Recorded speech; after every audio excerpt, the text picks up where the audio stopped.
আলহামদুলিল্লাহ, আমি আজকে বিশেষ করে বাংলাদেশের যে দুর্যোগ এলাকা ফেনী, নোয়াখালী, কুমিল্লা আসছি। সবচেয়ে বেশি ক্ষতিগ্রস্ত ফেনী জেলা। সেখানে ভিতরে অনেক এখন পর্যন্ত মানুষ পানিবদ্ধ অবস্থায় আছে।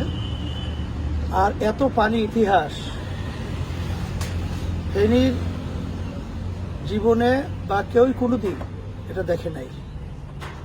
হঠাৎ এই কাণ্ড কিভাবে ঘটলো, আমরা যতটুকু মিডিয়া সহ বিভিন্ন পর্যায়ে দেখছি যে আমাদের পাশের রাষ্ট্র ভারত, তামাম দুনিয়ার ইতিহাস হলো পাশের রাষ্ট্রের যে দেশ থাকবে তাদের সাথে সৌহার্দ্যতা, সৌন্দর্যতা এবং সুসম্পর্ক থাকবে, এটাই হলো বাস্তবতা।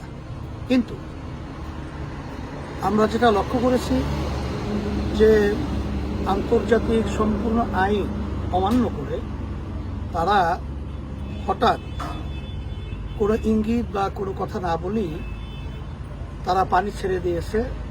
যেই পানিটা আমাদের দেশের বিভিন্ন জেলায় আজকে আমাদের অনেক ছোট ছোট বাচ্চারা, অনেক মা বোনেরা, অনেক পুরুষ তারা মারা গেছে, অনেকে শাহাদত বরণ করেছে।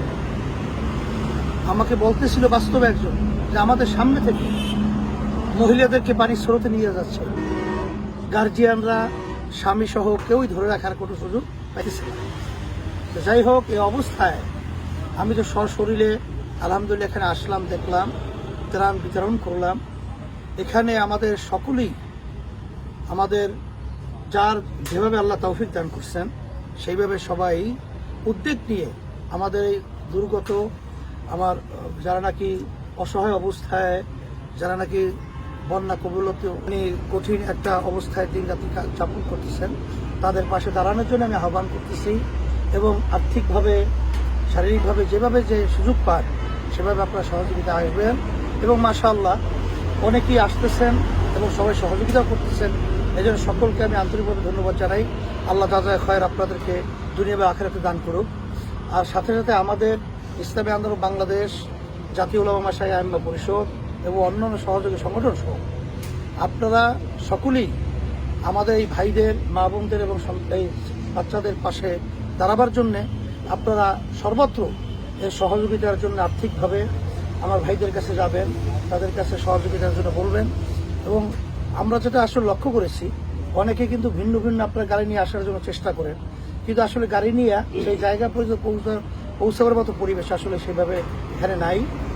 অনেকাংশেই সেটা কিন্তু বিভিন্ন কায়দায় অন্যভাবে পৌঁছে দেওয়া হয়। তা আমরা সাংগঠনিকভাবে যদি এটা আমরা ব্যবস্থা নেই, আশা করি আল্লাহর রহমতে আমাদের এখানে পর্যাপ্ত দায়িত্বশীলরা এবং মুহিবিনরা কাজ করতেছে।